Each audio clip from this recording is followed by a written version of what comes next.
नमस्कार दोस्तों, स्वागत है आप सभी का हमारे चैनल भक्ति ज्ञान में। दोस्तों, आज मैं आपको श्रीमद् भागवत महापुराण की कथा का श्रवण करा रहा हूँ। आप सभी भक्तजन इस कथा को श्रद्धा पूर्वक मन लगाकर सुने। भगवान श्री कृष्ण आप सभी की मनोकामना पूर्ण करेंगे और आप सभी के कष्टों को हर लेंगे।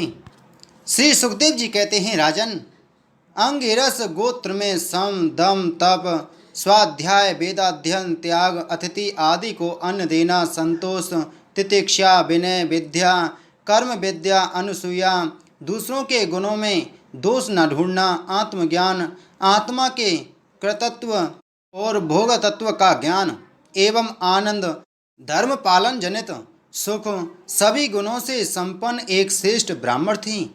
उनकी बड़ी स्त्री से उन्हीं के समान विद्या शील आचार रूप और उदारता आदि गुणों वाले 9 पुत्र हुए तथा छोटी पत्नी से एक ही साथ एक पुत्र और एक कन्या का जन्म हुआ।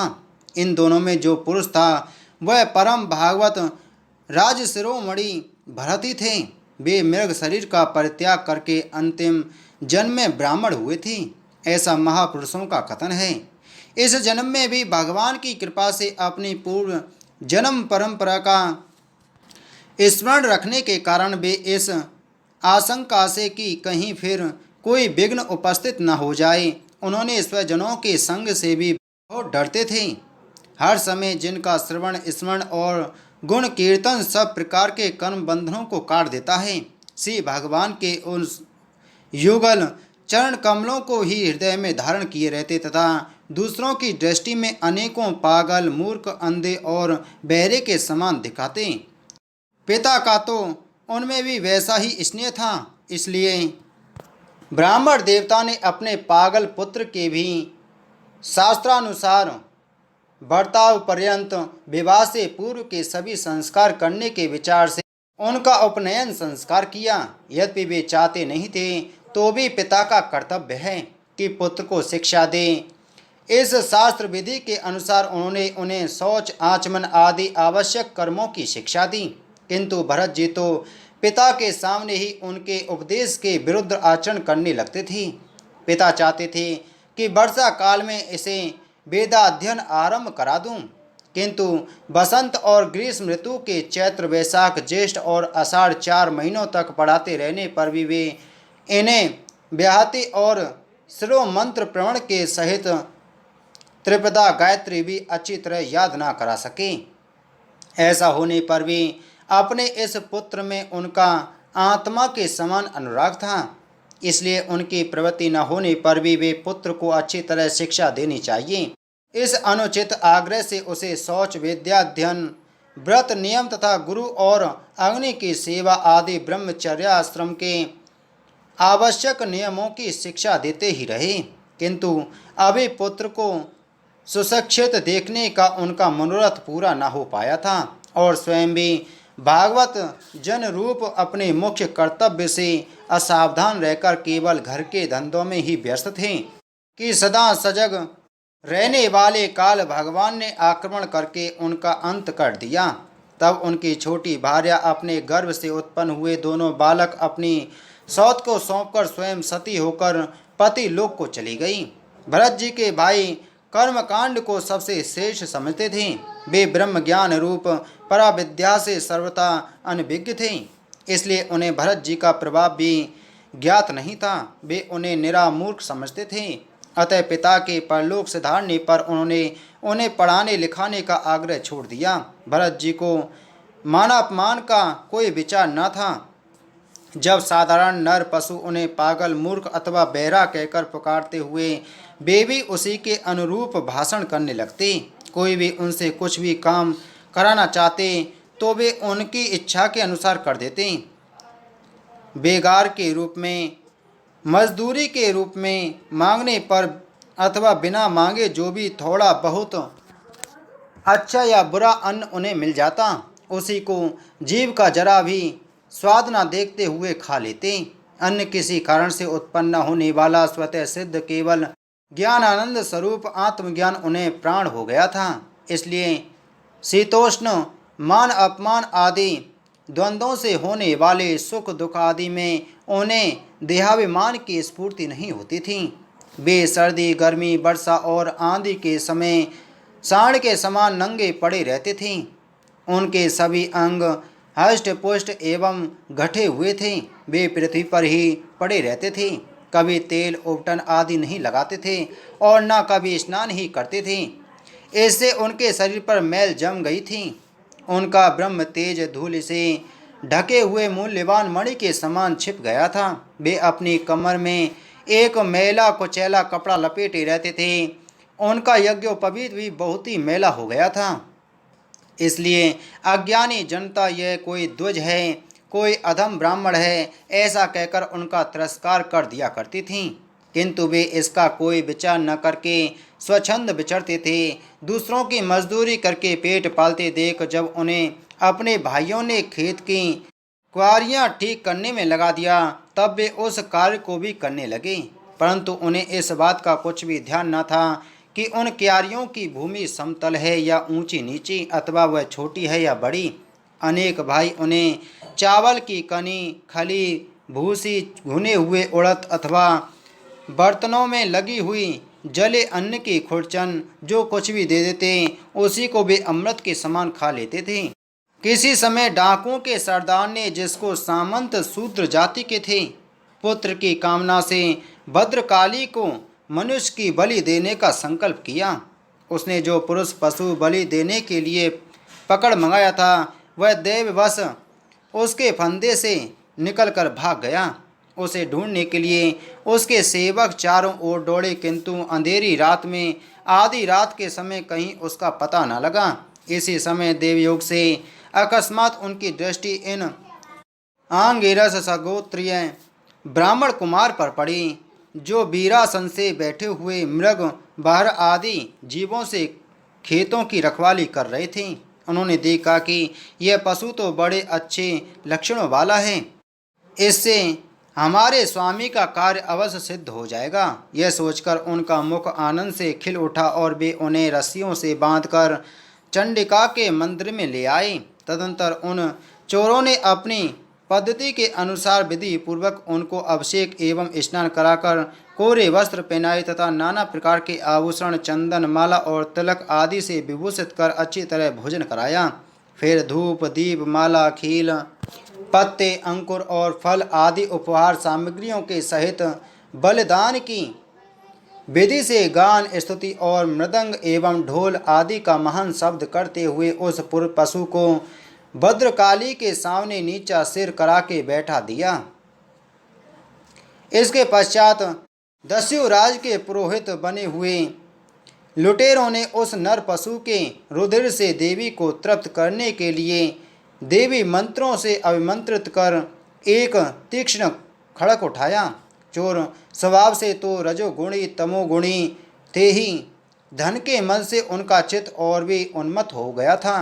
हिंसा में भी उनकी स्वाभाविक रुचि थी। इस समय तो वे भगवान के अंश स्वरूप ब्राह्मण कुल का तिरस्कार करके स्वच्छंदता से कुमार्ग की ओर बढ़ रहे थे। आपत्ति काल में भी जिस हिंसा का अनुमोदन किया गया है, उसमें भी ब्राह्मण वध का सर्वथा निषेध है। तो भी वे साक्षात ब्राह्मण भाव को प्राप्त हुए बैरहीन तथा समस्त प्राणियों के सुहृद एक ब्रह्मर्षि कुमार की बलि देना चाहते थे। यह भयंकर कुकर्म देखकर देवी भद्रकालीन के शरीर में अति दुस्सह ब्रह्म तेज से दाह होने लगा और वे एकाएक मूर्ति को फोड़कर प्रकट हो गईं। अत्यंत असहनशीलता और क्रोध के कारण उनकी भौहें चढ़ी हुई थीं तथा कराल दाढ़ों और चढ़ी हुई लाल आंखों के कारण उनका चेहरा बड़ा भयानक जान पड़ता था। उनके उस विकराल वेश को देखकर ऐसा जान पड़ता था मानो वे इस संसार का संहार कर डालेंगी। उन्होंने क्रोध से तड़प कर बड़ा भीषण अट्टहास किया और उछलकर उस अभिमंत्रित खड़क से ही उन सारे पापियों के सिर उड़ा दिए, जो अपने गणों के सहित उनके गले से बहता हुआ गरम गरम रुधिर रूप आसव पीकर अति उन्मत्त हो ऊंचे स्वर से गाती और नाचती हुई उन सिरों को ही गेंद बनाकर खेलने लगीं। सच है, महापुरुषों के प्रति किया हुआ अत्याचार रूप अपराध इसी प्रकार ज्यों का त्यों अपने ही ऊपर पड़ता है। परीक्षित, जिनकी देहाभिमान रूप हृदय ग्रंथि छूट गई है, जो समस्त प्राणियों के सुहृद एवं आत्मा तथा बैरहीन हैं। साक्षात भगवान ही भद्रकाली आदि भिन्न भिन्न रूप धारण करके अपने कभी न चूकने वाले काल चक्र रूप श्रेष्ठ शस्त्र से जिनकी रक्षा करते हैं और जिन्होंने भगवान के निर्भय चरण कमलों का आश्रय ले रखा है, उन भगवत भक्त परमहंसों के लिए अपना सिर कटने का अवसर आने पर भी किसी प्रकार व्याकुल न होना, यह कोई बड़े आश्चर्य की बात नहीं है। श्री सुखदेव जी कहते हैं, राजन, एक बार सिंधु सौबीर देश का स्वामी राजा रहुगण पालकी पर चढ़कर जा रहा था। जब वह क्षतुमती नदी के किनारे पहुंचा, तब उसकी पालकी उठाने वाले कहारों के जमादार को एक कहार की आवश्यकता पड़ी। कहार की खोज करते समय देववश उसे ये ब्राह्मण देवता मिल गए। उन्हें देखकर उसने सोचा, यह मनुष्य हष्टपुष्ट जवान और गठीले अंगों वाला है, इसलिए यह तो बैल या गधे के समान अच्छी तरह भोजा ढो सकता है। यह सोचकर उसने बेगार में पकड़े हुए अन्य कहारों के साथ उन्हें भी बलात् पकड़कर पालकी में जोड़ दिया। महात्मा भरत जी यद्यपि किसी प्रकार इस कार्य के योग्य नहीं थी, तो भी वे बिना कुछ बोले चुपचाप पालकी को उठा ले चले। वे द्विजवर कोई जीव पैलों तले ना दब जाए, इस डर से आगे की एक बार पृथ्वी देखकर चलते थे, इसलिए दूसरे कारों को साथ उनकी चाल का मेल नहीं खाता था। अतः जब पालकी टेढ़ी सीधी होने लगी, तब यह देखकर राजा रहुगण ने पालकी उठाने वालों से कहा, अरे कहारों, अच्छी तरह चलो, पालकी को इस प्रकार ऊंचा नीचा करके क्यों चलते हो। तब अपने स्वामी का यह आक्षेप युक्त वचन सुनकर कहारों को डर लगा कि कहीं राजा उन्हें दंड ना दे, इसलिए उन्होंने राजा से इस प्रकार निवेदन किया, महाराज, यह हमारा प्रमाद नहीं है, हम आपकी नियम मर्यादा के अनुसार ठीक ठीक ही पालकी ले चल रहे जा रहे हैं। यह एक नया कहार अभी अभी पालकी में लगाया गया है, तो भी यह जल्दी जल्दी नहीं चलता, हम लोग इसके साथ पालकी नहीं ले जा सकते। कहारों के ये दीन वचन सुनकर राजा रहुगण ने सोचा, संसर्ग से उत्पन्न होने वाला दोष एक व्यक्ति में होने पर भी उससे संबंध रखने वाले सभी पुरुषों में आ सकता है, इसलिए यदि इसका प्रतिकार न किया गया तो धीरे धीरे ये सभी कहार अपनी चाल बिगाड़ लेंगे। ऐसा सोचकर राजा रहुगण को कुछ क्रोध भी आया। यद्यपि उसने महापुरुषों का सेवन किया था, तथापि क्षत्रिय स्वभाववश बलात् उसकी बुद्धि रजोगुण से व्याप्त हो गई और वह उन द्विज श्रेष्ठ से, जिनका ब्रह्म तेज भस्म से ढके हुए अग्नि के समान प्रकट नहीं था, इस प्रकार व्यंग से भरे वचन कहने लगा, अरे भैया, बड़े दुख की बात है, अवश्य ही तुम बहुत थक गए हो। ज्ञात होता है तुम्हारे इन साथियों ने तुम्हें तनक भी सहारा नहीं लगाया, इतनी दूर से तुम अकेले ही बड़ी देर से पालकी ढोते चले आ रहे हो। तुम्हारा शरीर भी तो विशेष मोटा ताजा और हट्टा कट्टा नहीं है, और मित्र बुढ़ापे ने अलग तुम्हें दबा रखा है। इस प्रकार बहुत ताना मारने पर भी वे पहले की ही भांति चुपचाप पालकी उठाए चलते रहे। उन्होंने इसका कुछ भी बुरा न माना, क्योंकि उनकी दृष्टि में तो पंचभूत इंद्रिय और अंतःकरण का संघात, यह अपना अंतिम शरीर अविद्या का ही कार्य था। वह विविध अंगों से युक्त दिखाई देने पर भी वस्तुतः था ही नहीं, इसलिए उसने उनका मैं मेरेपन का मिथ्या अध्यास सर्वथा निवृत्त हो गया था और वे ब्रह्म रूप हो गए थे। किंतु पालकी अब भी सीधी चलने से नहीं चल रही थी। यह देखकर राजा रहुगण क्रोध से आग बबूला हो गया और कहने लगा, अरे यह क्या तू जीता ही मर गया है? तू मेरा निरादर करके मेरी आज्ञा का उल्लंघन कर रहा है। मालूम होता है तू सर्वथा प्रमादी है। अरे जैसे दंड पाणी यमराज जन समुदाय को उसके अपराधों के लिए दंड देते हैं, उसी प्रकार मैं भी अभी तेरा इलाज किए देता हूँ, तब तेरे होश ठिकाने आ जाएंगे। रहुगण को राजा होने का अभिमान था, इसलिए वह इसी प्रकार बहुत सी अनाप शनाप बातें बोल गया। वह अपने को बड़ा पंडित समझता था। अतः रज तम युक्त अभिमान के वशीभूत होकर उसने भगवान के अनन्य प्रीति पात्र भक्तवर भरत जी का तिरस्कार कर डाला। योगेश्वरों की विचित्र कहनी करनी का तो उसे कुछ पता ही ना था। उसकी ऐसी कच्ची बुद्धि देखकर वे संपूर्ण प्राणियों के स्वहद एवं आत्मा ब्रह्मभूत ब्राह्मण देवता मुस्कुराए और बिना किसी प्रकार का अभिमान किए इस प्रकार कहने लगे। जड़ भरत ने कहा, राजन, तुमने जो कुछ कहा वह यथार्थ है, उसमें कोई उलाहना नहीं है। यदि भार नाम की कोई वस्तु है तो ढोने वाले के लिए है, यदि कोई मार्ग है तो वह चलने वाले के लिए है, मोटापन भी उसी का है। यह सब शरीर के लिए कहा गया है, आत्मा के लिए नहीं। ज्ञानी जन ऐसी बात नहीं करते। स्थूलता, कृशता आदि व्याधि, भूख प्यास, भय, कलह, इच्छा, बुढ़ापा, निंद्रा, प्रेम, क्रोध, अभिमान और शोक, ये सब धर्म देहाभिमान को लेकर उत्पन्न होने वाले जीव में रहते हैं। मुझ में इनका लेस भी नहीं है। राजन, तुमने जो जीने मरने की बात कही, सो जितने भी विकारी पदार्थ हैं उन सभी में नियमित रूप से ये दोनों बातें देखी जाती हैं, क्योंकि वे सभी आदि अंत वाले हैं। यशस्वी नरेश, जहाँ स्वामी सेवक भाव स्थित हो वहीं आज्ञा पालन आदि का नियम भी लागू हो सकता है। तुम राजा हो और मैं प्रजा हूँ। इस प्रकार की वेद बुद्धि के लिए मुझे व्यवहार के सिवा और कहीं तनिक भी अवकाश नहीं दिखाई देता। परमार्थ दृष्टि से देखा जाए तो किसे स्वामी कहें और किसे सेवक।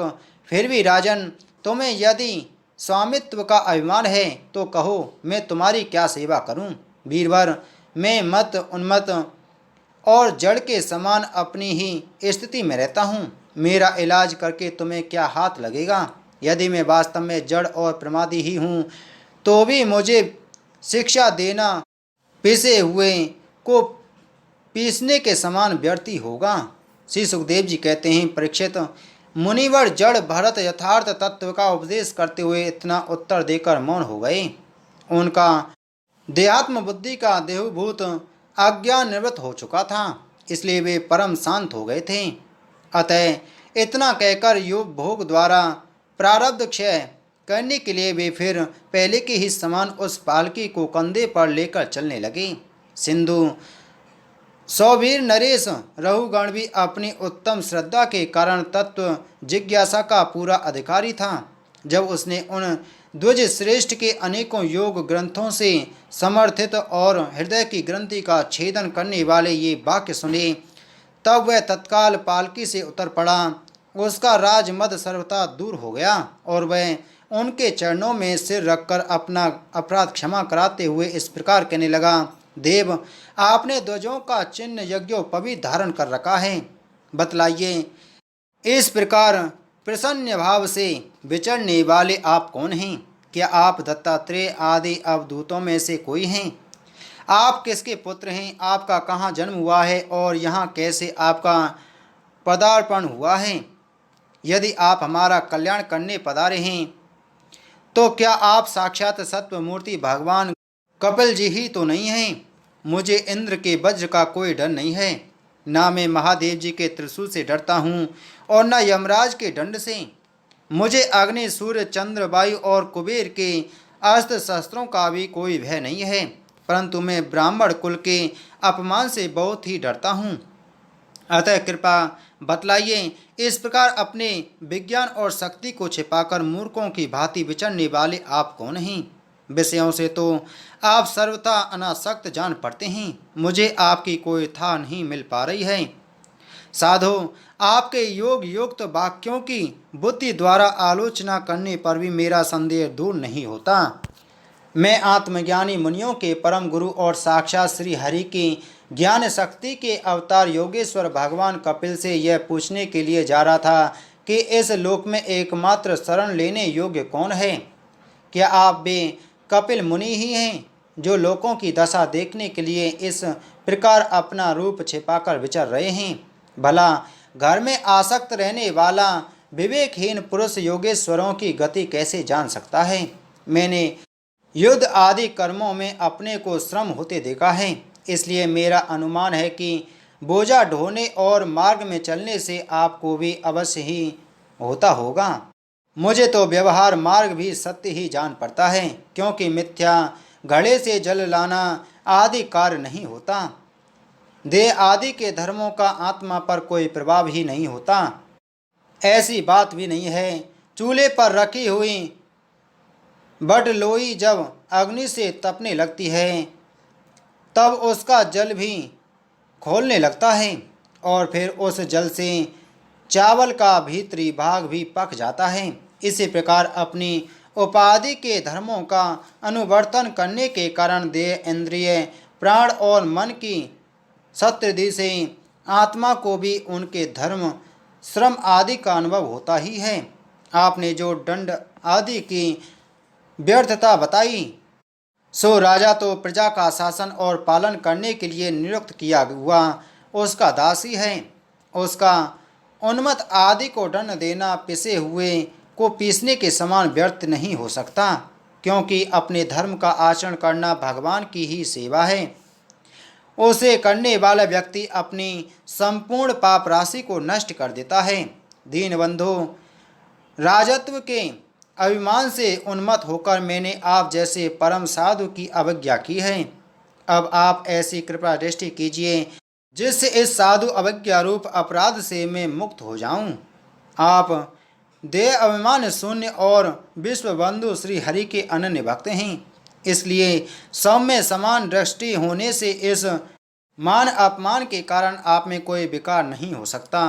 तथापि एक महापुरुष का अपमान करने के कारण मेरे जैसा पुरुष साक्षात त्रिशूल पानी महादेव जी के समान प्रभावशाली होने पर भी अपने अपराध से अवश्य थोड़े ही काल में नष्ट हो जाएगा। बोलो श्रीमद्भागवत महापुराण की जय। बोलो श्री कृष्ण चंद्र महाराज की जय।